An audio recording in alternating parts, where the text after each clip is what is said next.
everyone, welcome back to my channel, and today I'm going to tell you what my reading month looked like in January. I had a really great start to the year. I'm not gonna lie. I read 14 books. I thought I'd read 16, but I still have one book to read that will be something that I read kind of next week or so. I'm not super far behind, but it was none of my books for my TBR game, which linked down below and in the cards, so if you haven't seen it yet, check it out because you'll see what I was supposed to have read and if I did that or not.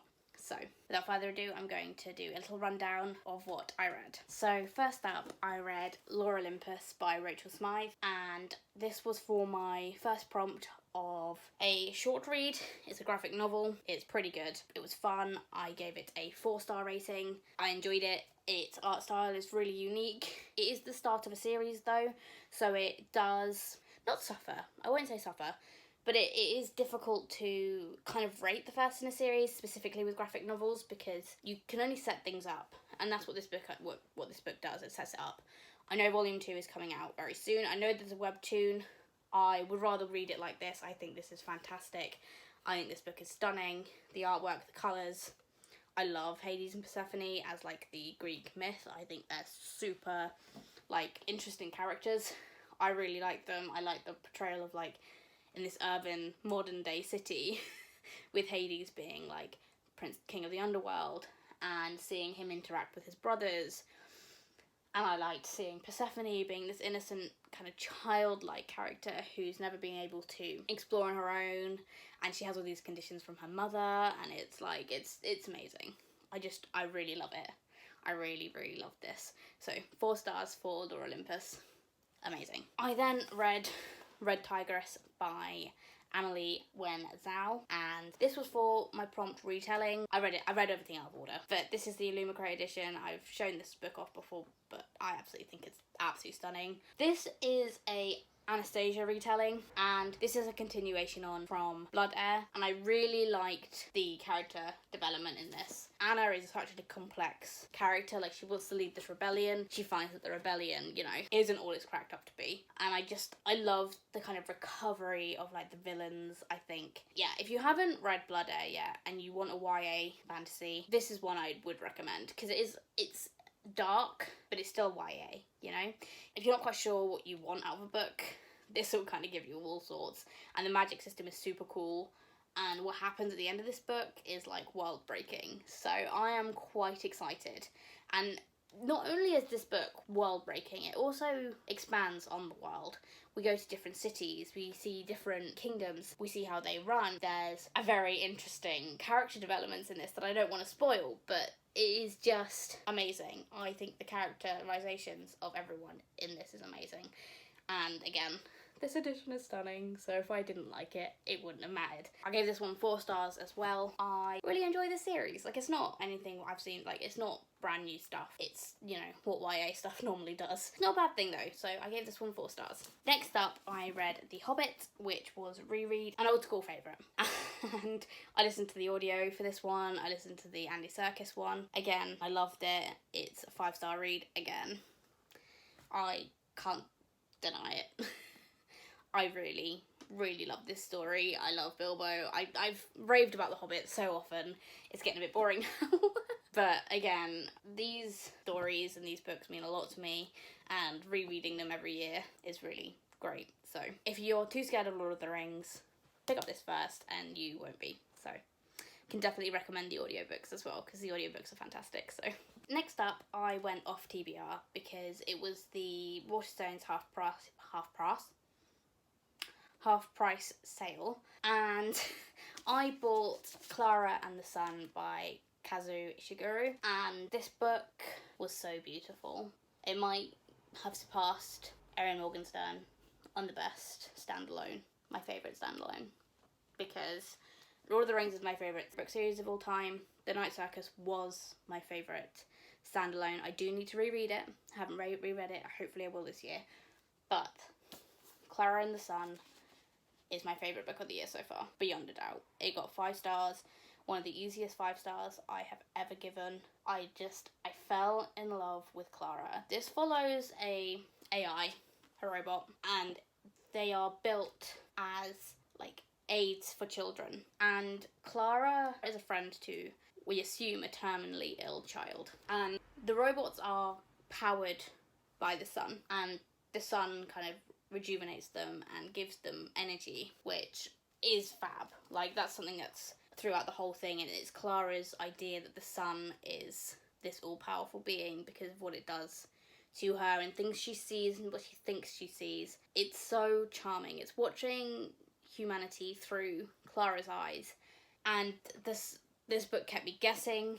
My initial theory was completely off-piste, and it's so sad, and this book was so emotional, and I can understand there's a lot of people who really didn't like this book, but I think Ishiguro is a genius.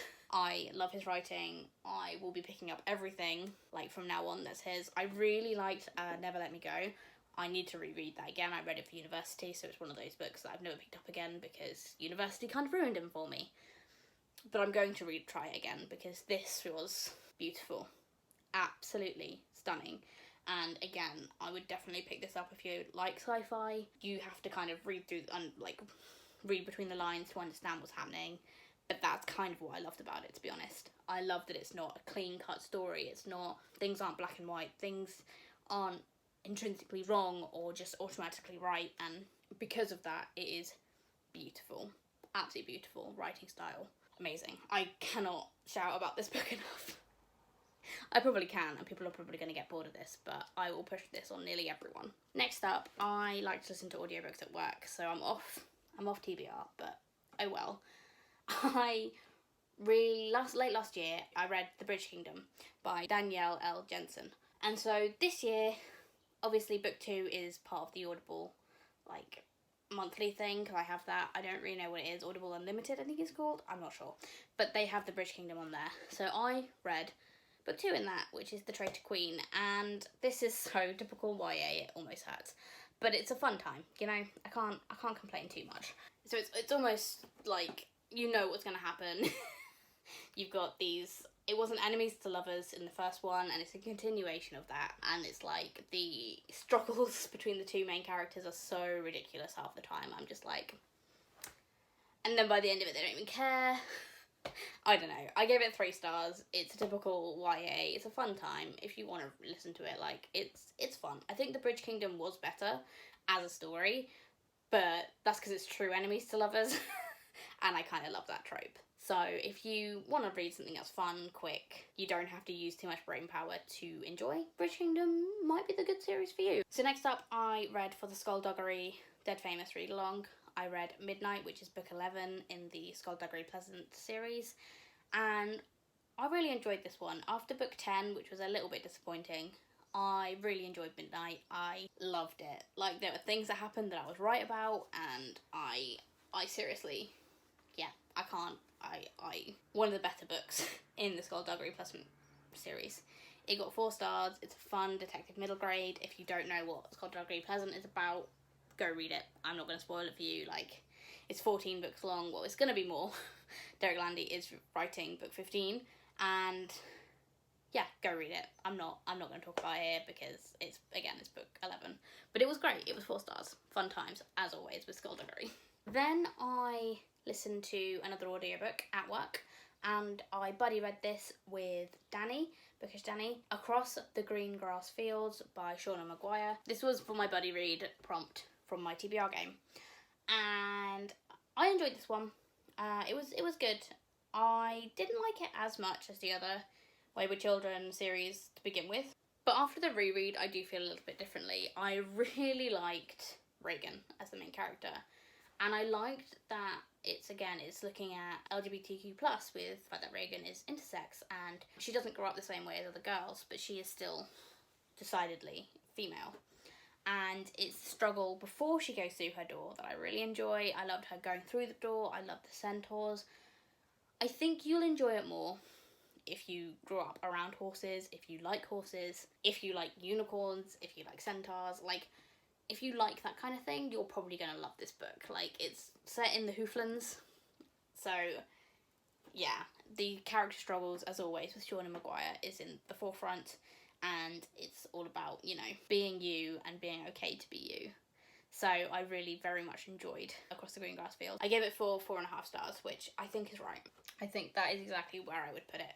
It's not perfect by any means. It's very short. It's a novella, which I like about the Wayward Children series. I don't want Sean Maguire to write a longer series. I really don't. I think they are just the right length for what Sean Maguire is trying to do. And I really like them. I really like the Wayward Children. I think they're fantastic. I love every single one of them. So this was all within like the first like 8 days of the year. 9 days, might be 9 days.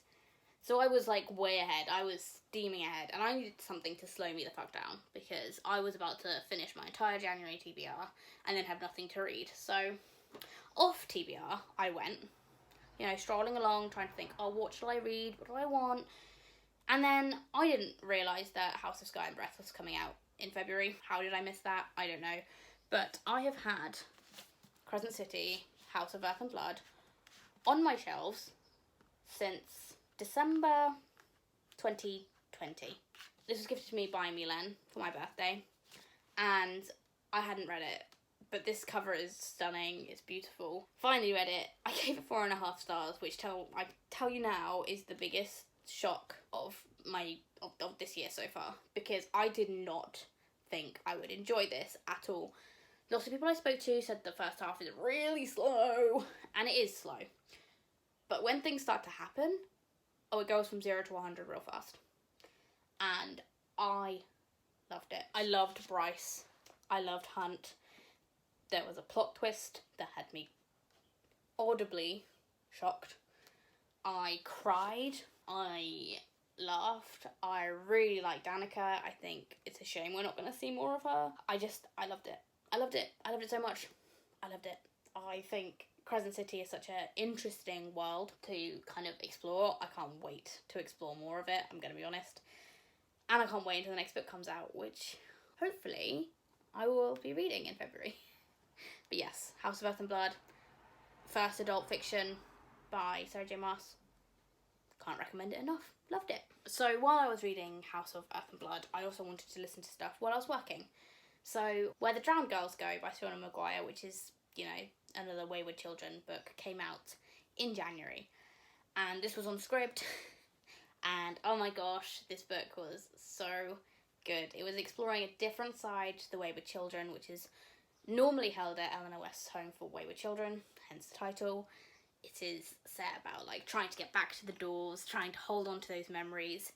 And instead we follow what happens when those memories are no longer good. So we follow Cora after the events have come tumbling down, where Cora nearly gets snatched up by some evil drowned gods.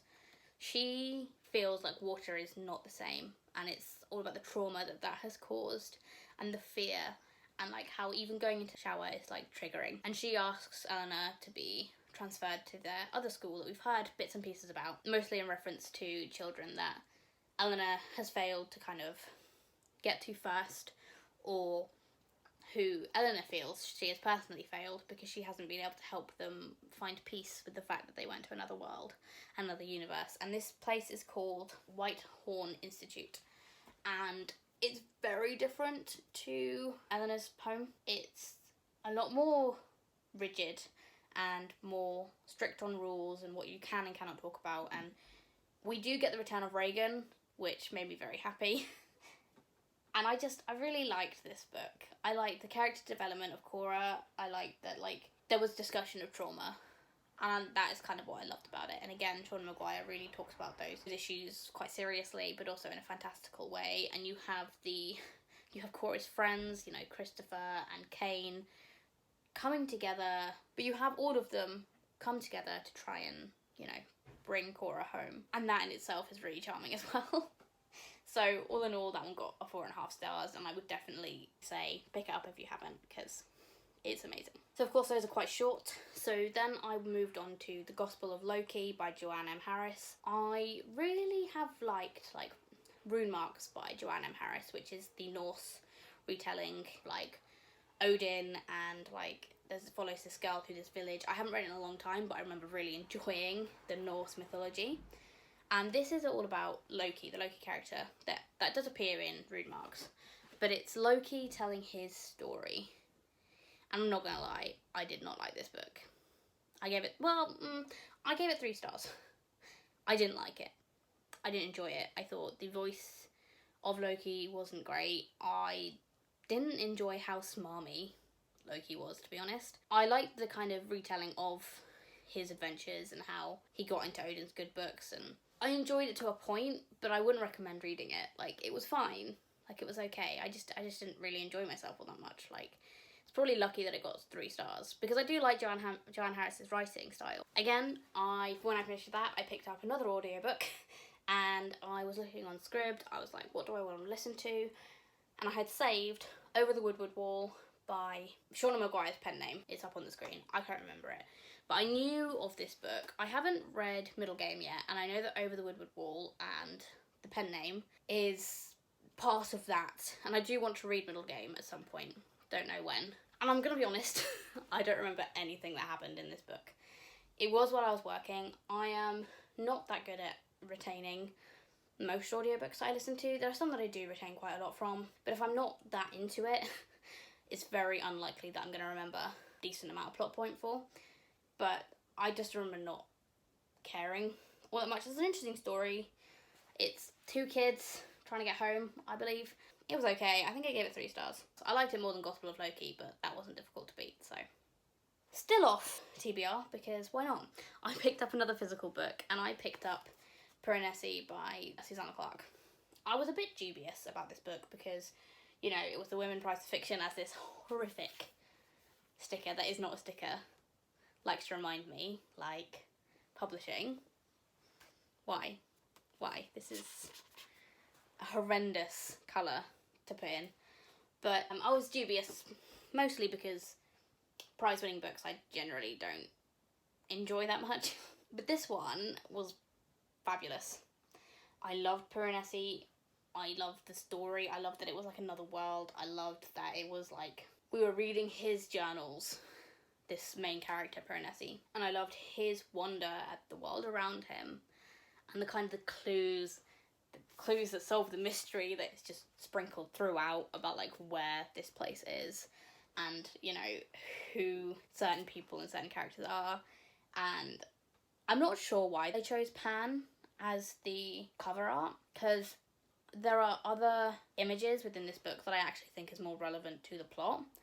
I sort of understand why they have Pan to a degree. Like, if you've read this book, you're probably going to understand what I'm trying to say, because I don't want to spoil it, because this is so intricate and so beautifully written. I do think you need to read it for yourself to kind of get the full idea of it and the full kind of impact of what this book is trying to do. Like, it's really short. Like, it's just over 200 pages. And I just really, really liked it. And I like that, like, it's just so charming. And it talks about so much, like, everyday problems in this fantastical world, which I love. This is one of the best books as well. I give it 4.5 stars. On reflection, I now think it should be 5 stars. But I think this was beautiful.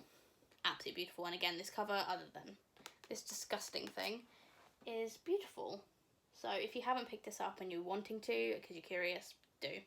Definitely do. Next up, I read this next one for the Bevies and Books live show. Go watch it if you haven't. It's on Danny's channel. I'll have linked it somewhere, I'm sure. But this was the prompt Set at Sea, by the Sea at Sea. And I read The Mermaid by Christina Henry. And this was a disappointment. It's the first Henry book that I have not actively loved. This was just okay. It's a Little Mermaid retelling, but it also has P.T. Barnum in it. That's all I can really say. Follows the mermaid. The mermaid doesn't look like this, by the way. I'm really unsure as to why they did this cover. Like, that's kind of the point. She isn't like this. She's like an alien creature looking thing.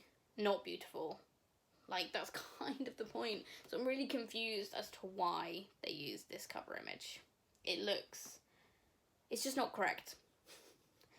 And I didn't mind it. Like, I was intrigued, but it was just a bit, I just didn't care. I didn't care for the characters. I'm sure I will have talked more about this in the live show, so if you haven't seen it, go have a look. But it was 3 stars.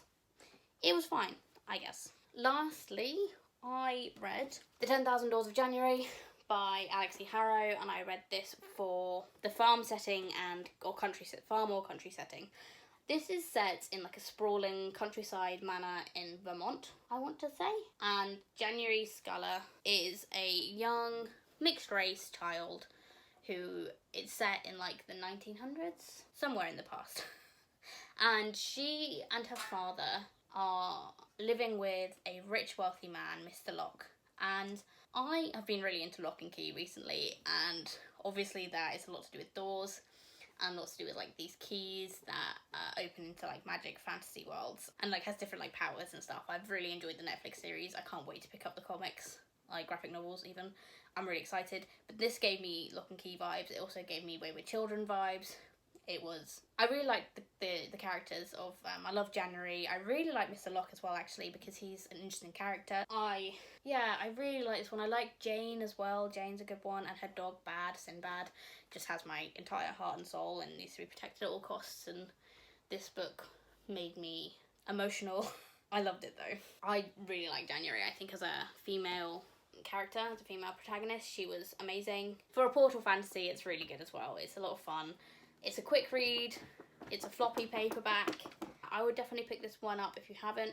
I felt, the only thing is, so I gave it 4 stars, and the reason is, I felt a little bit strange reading a mixed race character from a white woman's perspective. I felt a little bit iffy about that, and that's like a personal preference thing. I enjoyed the book, I enjoyed the story, but in the back of my head I was like, oh, but this is written by a white woman. And I don't know if I would have preferred it if it was written by a mixed race woman or not. I don't know. But like own voices is like obviously a big thing, and Alex had written like a whole blog post about it. But the more I thought about it, the more I was like, but if we don't allow writers to write these things, you know, it's more of a problem with publishing rather than the authors. Like, publishers need to publish more BIPOC authors. And it isn't necessarily the fault of Alexi Harrow. This book has got a lot of praise.